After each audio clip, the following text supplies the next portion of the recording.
ಇವತ್ತು ಒಂದು ಪ್ರೋಮೋ ನೋಡ್ತಾ ಇದ್ದೆ. ಒಂದು ಚಾನಲ್ ಅವರು ನಸೀರ್ ಅಹಮದ್ ಅವ್ರು ಸಂಬಂಧಪಟ್ಟಂಗೆ ಆ ಪ್ರೋಮೋದಲ್ಲಿ ನಸೀರ್ ಅಹಮದ್ ಇದು ಬೇಕಿತ್ತಾ, ನಸೀರ್ ಅಹಮದ್ ಅವ್ರ ಮೆಂಬರ್ಶಿಪ್ ಹೋಗುತ್ತಾ, ನಸೀರ್ ಅಹಮದ್ ಅವರ ದಿವಾಳಿ ಆಗಿದ್ದಾರಾ, ಸಭಾಧ್ಯಕ್ಷರು ಏನು ಮಾಡ್ತಾರೆ ಅಂತ ಹೇಳಿ ಒಂದು ಪ್ರೋಮೋ ನೋಡ್ತಾ ಇದ್ದೆ. ಅದರ ಬಗ್ಗೆ ಮಾತಾಡಬೇಕು ಅನ್ನಿಸ್ತು. ನೋಡಿ, ಮೀಡಿಯಾ ಏನಿದೆ, whether it is a social media, electronic media or print media, ಇದ್ರ ಬಗ್ಗೆ ನನಗೆ ಬಹಳ ಅಪಾರವಾದಂಥ ಗೌರವ ಇದೆ. ಯಾಕೆ ಅಂತ ಹೇಳಿದ್ರೆ, ಇವತ್ತು ಶಾಸಕಾಂಗ, ನ್ಯಾಯಾಂಗ, ಕಾರ್ಯಾಂಗ ಎಷ್ಟು ಇಂಪಾರ್ಟೆಂಟ್ ಇದೆಯೋ ಅಷ್ಟೇ ಇಂಪಾರ್ಟೆಂಟ್ ಇವತ್ತು ಈ ಒಂದು ಪತ್ರಿಕಾ ರಂಗ ಕೂಡ ಬಹಳ ಇಂಪಾರ್ಟೆಂಟ್ ಆಗಿದೆ. ಇಂತಹ ಸಂದರ್ಭದಲ್ಲಿ ಈ ಮೀಡಿಯಾ ಏನಿದೆ, ಪಬ್ಲಿಕ್ಕನ್ನು ಎಜುಕೇಟೆಡ್ ಮಾಡಬೇಕೇ ವಿನಃ ಪಬ್ಲಿಕ್ಕನ್ನು ರಾಂಗ್ ದಾರಿಯಲ್ಲಿ ಕರ್ಕೊಂಡು ಹೋಗುವಂಥ ಕೆಲಸ ಮಾಡಬಾರ್ದು. ಯಾಕೆ ಅಂತ ಹೇಳಿದ್ರೆ, ಇವತ್ತು ಇವರೆಲ್ಲ ಕೂಡ ಇಷ್ಟೊಂದು ಪ್ರೋಮೋ ಕೊಡ್ತಾರಂಥ ಸಂದರ್ಭದಲ್ಲಿ ನಾನು ಕೂಡ ಮಾತನಾಡಲಿಕ್ಕೆ ಬಯಸ್ತೀನಿ. ನಸೀರ್ ಅಹಮದ್ಗೆ ಬೇಕಿತ್ತಾ ಅಂತ ಹೇಳಿದ್ರೆ, ನಸೀರ್ ಅಹಮದ್ ಅವರು ಯಾವುದೇ ಬೇರೆ ಥರ ಚಟುವಟಿಕೆ ಮಾಡಿಲ್ಲ, ಬೇರೆ ಯಾವುದೇ ತರಹ ದ್ರೋಹ ಮಾಡಿಲ್ಲ. ನಸೀರ್ ಅಹಮದ್ ಅವರು 16,000 ಜನಕ್ಕೆ ಎಂಪ್ಲಾಯ್ಮೆಂಟ್ ಕೊಟ್ಟಿದ್ದು ಬೇಕಿತ್ತಾ ಅನ್ನೋದು ನಿಮ್ಮ ಪ್ರಶ್ನೆನಾ? ನಾನು ಕೇಳಕ್ಕೆ ಬಯಸ್ತೀನಿ. ನಿಮಗೆ ನಸೀರ್ ಅಹಮದ್ಗೆ ಬೇಕಿತ್ತಾ ಅಂದರೆ ಅವರು 16,000 ಜನಕ್ಕೆ ಕೆಲಸ ಕೊಟ್ಟರಲ್ಲ, ಅದು ಬೇಕಿತ್ತಾ ಅನ್ನೋದು ನಿಮ್ಮ ಪ್ರಶ್ನೆನಾ? ಇವತ್ತು ನಸೀರ್ ಅಹಮದ್ ಅವ್ರಿಗೆ ಇವತ್ತು ಮೆಂಬರ್ಶಿಪ್ ಹೋಗುತ್ತಾ ಅಂತ ಹೇಳಿ ತಾವೇ ಕೇಳ್ತಾ ಇದ್ದೀರಾ. ನಾನು ಒಂದು ಮಾತನ್ನ ಹೇಳಕ್ಕೆ ಬಯಸ್ತೀನಿ. ಮೀಡಿಯಾದವರು, ಜರ್ನಲಿಸ್ಟ್ ಮಾತನಾಡೋಕ್ಕಿಂತ ಮುಂಚೆ ಅದರ ಪೂರ್ವಭಾವ ತಿಳ್ಕೊಬೇಕಾಗ್ತದೆ. ಅದರ ಬ್ಯಾಕ್ಗ್ರೌಂಡು, ಲೀಗಲ್ಲು ಇಲ್ಲೀಗಲ್ಲು ಎಲ್ಲ ಕೂಡ ತಿಳ್ಕೊಬೇಕಾಗ್ತದೆ. ಯಾಕೆ ಅಂತ ಹೇಳಿದ್ರೆ, ನಸೀರ್ ಅಹಮದ್ ಅವ್ರ ಮೆಂಬರ್ಶಿಪ್ ಹೋಗುತ್ತಾ ಅಂತ ಹೇಳಿದ್ರೆ, ನಸೀರ್ ಅಹಮದ್ ಅವ್ರ ಮೆಂಬರ್ಶಿಪ್ ಹೋಗಬೇಕು ಅಂತ ಹೇಳಿದ್ರೆ ಹೇಗೆ ಹೋಗುತ್ತೆ ಅಂತ ಹೇಳಿದ್ರೆ, ಆರ್ಟಿಕಲ್ 191 ಅಟ್ರಾಕ್ಟ್ ಆದಾಗ ಮಾತ್ರ ಅವ್ರ ಮೆಂಬರ್ಶಿಪ್ ಹೋಗಲಿಕ್ಕೆ ಸಾಧ್ಯ. ನಸೀರ್ ಅಹಮದ್ ಕೇಸ್ ಇವತ್ತು ಆರ್ಡ್ರ್ ಆಗಿರೋದೆಲ್ಲಿ? ಟ್ರಿಬ್ಯುನಲಲ್ಲಿ ಆಗಿರೋದು. ಟ್ರಿಬ್ಯುನಲ್ಗೂ ಕೋರ್ಟ್ಗೂ ಬಹಳ ವ್ಯತ್ಯಾಸ ಇದೆ. ನ್ಯಾಯಾಲಯನೇ ಬೇರೆ, ನ್ಯಾಯಮಂಡಲಿನೇ ಬೇರೆ. Court formed by constitution, tribunal formed by ministry of corporate affairs.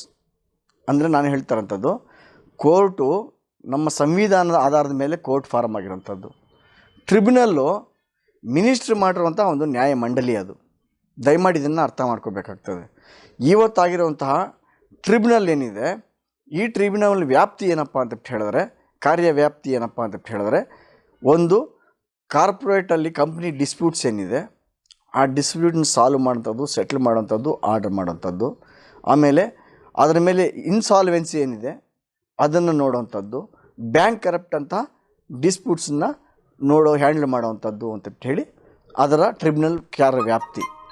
ಇವತ್ತು ಟ್ರಿಬ್ಯುನಲ್ ಯಾಕೆ ಫಾರ್ಮ್ ಆಯಿತು ಅಂತ ಹೇಳಿದ್ರೆ, 2013 ಕಂಪ್ನಿ ಆ್ಯಕ್ಟ್ ಏನಿದೆ, 2013 ಕಂಪ್ನಿ ಆ್ಯಕ್ಟ್ ಏನಿದೆ, ಆ ಆ್ಯಕ್ಟ್ ಬೇಸ್ಡ್ ಮೇಲೆ ಸೆಕ್ಷನ್ 408 ಪ್ರಕಾರ ಇವತ್ತು ಟ್ರಿಬ್ಯುನಲ್ನ ಫಾರಮ್ ಮಾಡಿದ್ದಾರೆ.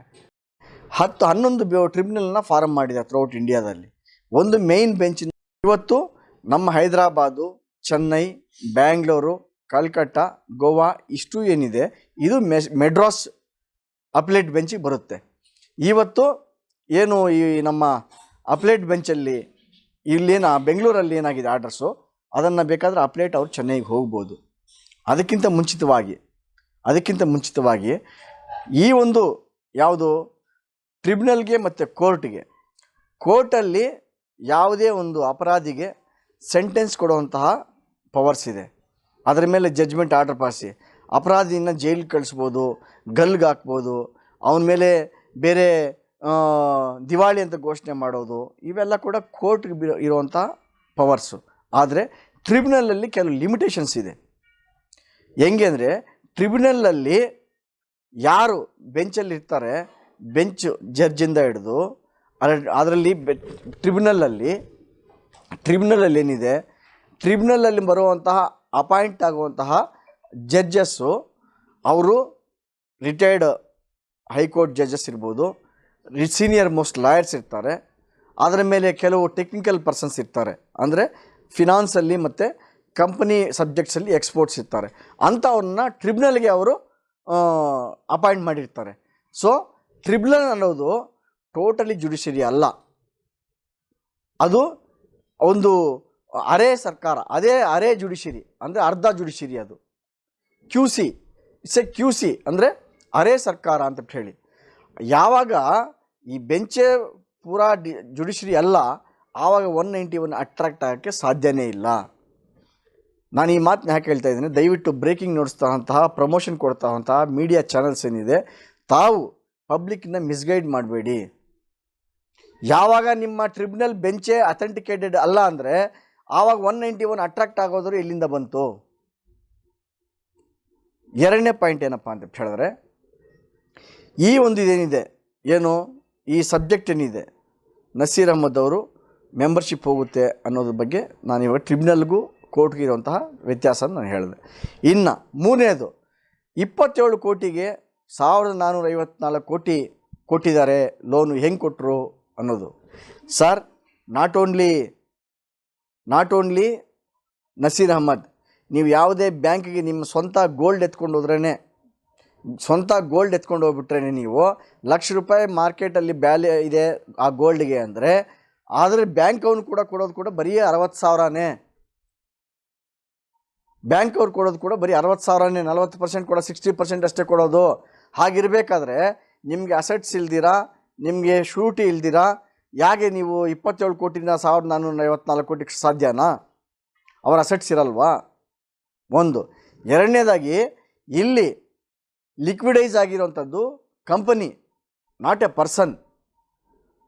ಸ್ಕಾಟ್ಸ್ ಏನಿದೆ, ಸ್ಕಾಟ್ ಗಾರ್ಮೆಂಟ್ಸ್ ಏನಿದೆ, ಅದೊಂದು ಕಂಪನಿ. ಅದರಲ್ಲಿ 16,000 ಜನ ಕೆಲಸ ಮಾಡ್ತಾಯಿದ್ರು. 16,000 ಜನಕ್ಕೆ ಲೈಫ್ ಕೊಟ್ಟಿದ್ದರು. ಅಂಥ ಕಂಪ್ನಿ ಲಿಕ್ವಿಡೈಸ್ ಆಗಿರೋದು. ಹಾಗಿರಬೇಕಾದ್ರೆ ಒಬ್ಬ ಇಂಡಿವಿಜುವಲ್ ಪರ್ಸನ್ನ ನೀವು ದಿವಾಳಿ ಅಂತ ಘೋಷಣೆ ಮಾಡೋದು ಎಷ್ಟು ಸರಿ? ಮೀಡಿಯಾ ಘೋಷಣೆ ಮಾಡ್ತಾ ಇರೋದು ಇದು ಮೀಡಿಯಾ ಘೋಷಣೆ ಮಾಡ್ತಾರಂಥದ್ದು ದಿವಾಳಿ ಅಂತ ಹೇಳಿ. ನಾನು ಯಾಕೆ ಮಾಡ್ತೀನಿ ಅಂತ ಹೇಳ್ತಾ ಇದ್ದೀನಿ ಅಂದರೆ, ಮೀಡಿಯಾಗೆ ಜವಾಬ್ದಾರಿ ಇದೆ. ನೀವು ಮಾತನಾಡೋಕ್ಕಿಂತ ಮುಂಚೆ, ನೀವು ಡಿಸ್ಪ್ಲೇ ಮಾಡೋಕ್ಕಿಂತ ಮುಂಚೆ, ನೀವು ನ್ಯೂಸನ್ನು ವಿಸ್ತರಣೆ ಮಾಡೋಕ್ಕಿಂತ ಮುಂಚೆ, ನೀವು ದಯವಿಟ್ಟು ಬರೀ ನಸೀರ್ ಅಹಮದ್ ಒಬ್ಬನ್ನು ನೀವು ಆಲೋಚನೆ ತಲೆಯಲ್ಲಿ ಇಟ್ಕೋಬೇಡಿ. ನಸೀರ್ ಅಹಮದ್ ಮೇಲೆ ಸುಮಾರು 16,000 ಫ್ಯಾಮಿಲಿಗಳು ಡಿಪೆಂಡ್ ಆಗಿದೆ. ಅವ್ರಿಗೆ ಎಷ್ಟು ಹೊಡೆತ ಬೀಳುತ್ತೆ ಅನ್ನೋದು ನೀವು ಆಲೋಚನೆ ಮಾಡಿ. In the interest of public, in the interest of employees ನೀವು ಆಲೋಚನೆ ಮಾಡಿ. ಅವ್ರ ಜೀವನದ ಕಥೆ ಏನಾಗುತ್ತೆ ಅನ್ನೋದು ಆಲೋಚನೆ ಮಾಡಿ. ನೀವು ಇಷ್ಟಕ್ಕೂ ಯಾಕೆ ಈ ಮೀಡಿಯಾಗೆ ನಸೀರ್ ಅಹಮದ್ ಅವ್ರ ಮೇಲೆ ಇಷ್ಟು ಕೋಪ ಇದೆಯೋ ನಂಗೆ ಅರ್ಥ ಆಗ್ತಾ ಇಲ್ಲ. ನಿಮ್ಮ ಮೀಡಿಯಾಗೆ ದ್ರೋಹ ಆದರೂ ಏನು? ನಿಮ್ಗೇನಾದರೂ ಅನ್ಯಾಯ ಮಾಡಿದಾರಾ? ನಿಮ್ಮ ತಟ್ಟೆಯಲ್ಲಿ ಏನೋ ಕಿತ್ಕೊಂಡಿದ್ದಾರಾ? 16,000 ಜನಕ್ಕೆ ಅವ್ರು ಎಂಪ್ಲಾಯ್ಮೆಂಟ್ ಕೊಟ್ಟಿದ್ದಾರೆ ಸರ್. ಅದನ್ನು ನೀವು ದಯವಿಟ್ಟು ಬೇಸಿಕ್ ಆಗಿ ತಗೊಳ್ಳಿ ಸರ್. ನೀವು ಅದನ್ನು ಮಾಡಿ ದಯವಿಟ್ಟು. ನೀವು ನೇಚರ್ ಆಫ್ ದ ಕೇಸನ್ನ ನೀವು ನೋಡ್ದೇ ನೀವು ಏಕ್ದಮ್ ಅದನ್ನ ತೇಜೋವಧನೆ ಮಾಡ್ತಾ ಇದ್ದೀರಲ್ಲ, ಇದು ಎಷ್ಟು ಮಾತ್ರ ಸರಿ? ನಿಮ್ಮಲ್ಲೂ ಕೂಡ ಇವತ್ತು ನಮ್ಮ ಮನೆಯಲ್ಲಿ ನನ್ನ ಫ್ಯಾಮಿಲಿ ಒಂದು ಮೇಂಟೈನ್ ಮಾಡಬೇಕಂದ್ರೆ ನನಗೆ ಎಷ್ಟು ಕಷ್ಟ ಅಂತ ನನಗೆ ಗೊತ್ತಿರ್ತದೆ. ಒಂದು ಸಂಸಾರನ ಮುಂದೆ ಸಾಗಿಸ್ಕೊಂಡು ಹೋಗ್ಬೇಕಂದ್ರೆ ಎಷ್ಟು ಸಾಧಕ ಬಾಧಕಗಳಿರುತ್ತೆ ಅಂತ. ಅಂಥದ್ರಲ್ಲಿ 16,000 ಜನಕ್ಕೆ ಕೆಲಸ ಕೊಟ್ಟು 30 ವರ್ಷದಿಂದ ಆತ ಆ ಕಂಪ್ನಿಯನ್ನು ಕಾಪಾಡ್ಕೊಂಬಂದು ಅವ್ರಿಗೆ ಸ್ಯಾಲ್ರಿಗಳು ಕೊಟ್ಟು ಅವ್ರ ಫ್ಯಾಮ್ಲಿಗಳಿಗೆ ಆಶ್ರಯ ನಿಂತಿದ್ದಾನಲ್ಲ, ಅದನ್ನೆಲ್ಲ ನೀವು ಏಕಾಏಕಿ ಮರೆತುಬಿಟ್ಟು ನೀವು ತೇಜೋವಧನೆ ಮಾಡ್ತಾಯಿದ್ದೀರಲ್ಲ, ಇದರಿಂದ ನಿಮಗೆ ಬರುವಂಥ ಲಾಭ ಆದರೂ ಏನು? ಒಬ್ಬ ವ್ಯಕ್ತಿನ, ಅಂಥ ಇಂಪಾರ್ಟೆಂಟ್ ವ್ಯಕ್ತಿನ ಇವತ್ತು ಸೊಸೈಟಿ ಕಳ್ಕೊಂಡ್ರೆ ಲಾಸ್ ಆಗೋದು ಮುಖ್ಯವಾಗಿ ಆತನಿಗಿಂತ ಆತನ ಫ್ಯಾಮ್ಲಿಗಿಂತ ಲಾಸ್ ಆಗುವಂಥದ್ದು ಈ ಸೊಸೈಟಿಗೆ. ದಯವಿಟ್ಟು ಮೀಡಿಯಾದವರು ಅದನ್ನು ಆಲೋಚನೆ ಮಾಡಬೇಕು ಅಂತ ಹೇಳಿ ನಾನು ರಿಕ್ವೆಸ್ಟ್ ಮಾಡ್ತೀನಿ. ಮಿಕ್ಕಿದ್ದು ಇವತ್ತು ಅವರ ಅಪ್ಲೇಟ್ ಅವಕಾಶ ಇದೆ. ಇಲ್ಲಾಗಿರುವಂತಹ ಟ್ರಿಬ್ಯುನಲ್ ಏನಿದೆ, ಬೆಂಗಳೂರಲ್ಲಾಗಿರುವಂತಹ ಟ್ರಿಬ್ಯುನಲ್ಲು, ಅವರು ಮತ್ತೆ ಚೆನ್ನೈಯಲ್ಲಿ ಅವರು ಅಪ್ಲೇಟ್ ಹೋಗ್ಬೋದು. ಚೆನ್ನೈಯಲ್ಲಿ ಆಗಿಲ್ಲ ಅಂತ ಹೇಳಿದ್ರೆ ಅಲ್ಲೂ ಕೂಡ ಈತನ ವಿರುದ್ಧ ಆಯಿತು ಅಂತ ಹೇಳಿದ್ರೆ, ಈ ಸ್ಕಾಟ್ ಗಾರ್ಮೆಂಟ್ಸ್ ವಿರುದ್ಧ ಆಯಿತು ಅಂತ ಹೇಳಿದ್ರೆ, ಆಮೇಲೂ ಕೂಡ ಸುಪ್ರೀಂ ಕೋರ್ಟಲ್ಲೂ ಕೂಡ ಅವರು ಹೋಗ್ಬೋದು. ಸುಪ್ರೀಂ ಕೋರ್ಟಿಗೆ ಯಾವುದೇ ಒಂದು ನ್ಯಾಯಾಲಯದಲ್ಲಿ ಈತನ ದಿವಾಳಿ ಅಂತ ಹೇಳಿ ಆದೇಶ ಆಗಿದ್ದರೆ ಆವಾಗ 191 ಅಟ್ರಾಕ್ಟ್ ಆಗ್ತಾಯಿತ್ತು, ಆವಾಗ ಡಿಸ್ಕ್ವಾಲಿಫೈ ಆಗ್ತಾಯಿದ್ರು. ಇವಾಗ ಆಗಿರುವಂಥ ಆರ್ಡರ್ಸ್ ಟ್ರಿಬ್ಯುನಲ್ದು ಸರ್, ಆರ್ಡರ್ದು. ನ್ಯಾಯಾಲಯಕ್ಕೂ ನ್ಯಾಯಮಂಡಳಿಗೂ ವ್ಯತ್ಯಾಸ ತಿಳ್ಕೋಬೇಕು, ಆಮೇಲೆ ನೀವು ಮಾತಾಡಬೇಕು ಸರ್. ಯಾವುದಾದ್ರು ಕೋರ್ಟಲ್ಲಿ ಆದೇಶ ಆಗಿದ್ದರೆ ದಿವಾಳಿ ಅಂತ, ಅದನ್ನು ನೀವು 191 ಅಟ್ರಾಕ್ಟ್ ಆಗ್ತಾಯಿತ್ತು. ಇವಾಗಿರೋಂಥ ನ್ಯಾಯಮಂಡಳಿಯಲ್ಲಿ ಆಗಿರುವಂತಹ ಆರ್ಡರ್ಸನ್ನು ನೀವು ಮೇಲೆ ನೀವು ಮೀಡಿಯಾದವರು ಡಿಸ್ಕ್ವಾಲಿಫೈ ಆಗಿಬಿಡ್ತಾರೆ, ಮೆಂಬರ್ಶಿಪ್ ಹೋಗ್ಬಿಡ್ತದೆ ಅಂತ ಹೇಳಿದ್ರೆ ಯಾವ ಆಧಾರದ ಮೇಲೆ, ಯಾವ ಒಂದು ನೀವು ಕಾನೂನು ವ್ಯಾಪ್ತಿಯಲ್ಲಿ ನೀವು ಮಾತನಾಡ್ತಾ ಇದ್ದೀರಿ ಅಂತ ನಿಮಗೆ ನೀವೇ ಪ್ರಶ್ನೆ ಹಾಕ್ಕೋಬೇಕಾಗ್ತದೆ. ದಯವಿಟ್ಟು ಒಬ್ಬ ಇಂಡಸ್ಟ್ರಿಯಲಿಸ್ಟನ್ನ, ಸಾವಿರಾರು ಜನಕ್ಕೆ ಕೆಲಸ ಕೊಟ್ಟಿರುವಂಥ ವ್ಯಕ್ತಿನ ನೀವು ಇಷ್ಟೊಂದು ತೇಜೋವಧೆ ಮಾಡೋದು in the interest of society ಒಳ್ಳೆಯದಲ್ಲ ಅಂತ ನಾನು ಹೇಳಲಿಕ್ಕೆ ನಾನು ಬಯಸ್ತೀನಿ.